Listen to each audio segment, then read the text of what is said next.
I know you're a film buff, and we've established that you live in a theater now. Your daughter Alice, this it seems to me, because this is what I've been doing with my kids. I've been trying to use this time to say, hey, we're all here together.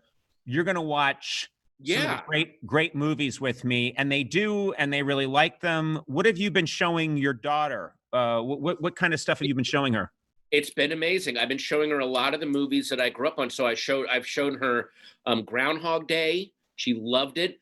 I showed her Raising Arizona, which is a surprisingly good kids movie for like kids 11 and up. There's not really that much cursing, and all the violence is like a Roadrunner cartoon. It's very cartoony. It's a great movie. Cartoony, yeah. But then I also showed her the first Matrix film, which she thought was hilarious. And it's like, so they go into a computer and they can do anything. And it's just like when I would go see Star Wars when I was little, and then I immediately wanted to fight with a light, like I got a broom handle and fought like a lightsaber. She wanted to do the Matrix. So we have a trampoline in the backyard, and she made me film her in Matrix style, which I also have some film of if you want to show that. We have this, and I got a video. It's pretty cool because she does a pretty good move in slow motion.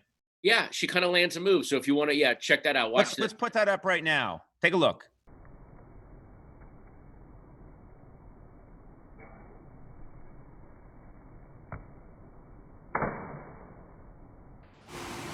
That is quite impressive, and it makes you wonder why more of the Matrix didn't take place on a child's trampoline.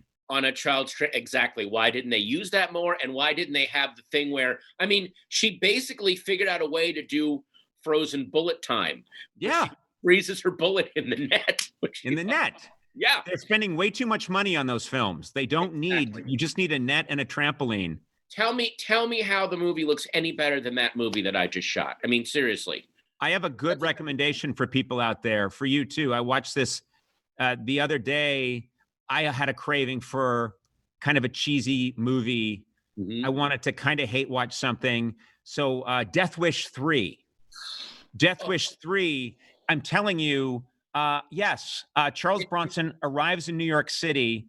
He arrives, and it was shot in 1985. He arrives in a perfectly fine New York City. He shows up at the Port Authority. Everything's functioning fine. He gets in a cab and he goes to a part of the Bronx where there are dirt roads. Yes. Dirt roads, no law, gangs riding around. Everything's on fire. No one's calling. The cops are like, what are you going to do? We've lost control. And I'm like, call in the army, for God's sake. Yeah. It's insanity. Edgar Wright is obsessed with that movie. He and I talk about the movie all the time. One, yes, it was shot in 88. It was shot in London. There's the establishing shot coming to the Port Authority. They shot that, and the rest of it, they went over to London. They barely disguised London as New York. That's why it looks like this. It doesn't look like America at all. He's flat out murdering people in the street when he shoots the giggler. And there's like 20 witnesses watch this guy bait the dude, shoot him in the back, and they all go, yeah! They're all just hearing a murder. It is an insane movie, and I think if anyone takes anything away from this, listen. Today we're not just mentioning your projects. I love everything, and I'll Be Gone in the Dark. We are also plugging Death Wish 3. And you know what? They shot the giggler, man. They shot the giggler. Oh, and the big villain in the movie with the reverse mohawk. Mm-hmm. Remember, because at the time they're like, well, we already got the punks with the mohawks, and I think people are used to that. So how do we freak people? We'll do a reverse mohawk. The actor who plays that guy played Chuck on Happy Days. That was Richie Cunningham's older brother. Who never appeared again in the show. Who apparently vanished, went to the Bronx, and became an insane mutant criminal. It's the weird thing about Happy Days, and I know this is you and I. We can go down these rabbit holes and not get to anything we're supposed to talk about. But exactly. The crazy thing about Happy Days is I think it's one of the sitcoms, one of the only ones I can think of, where they introduce a family in the first season, and there's an older brother. Now, the easy thing to do in the second season is say, yeah, he went away. He's in the army, he's traveling. Yeah. Suddenly they're a family that never had an older brother.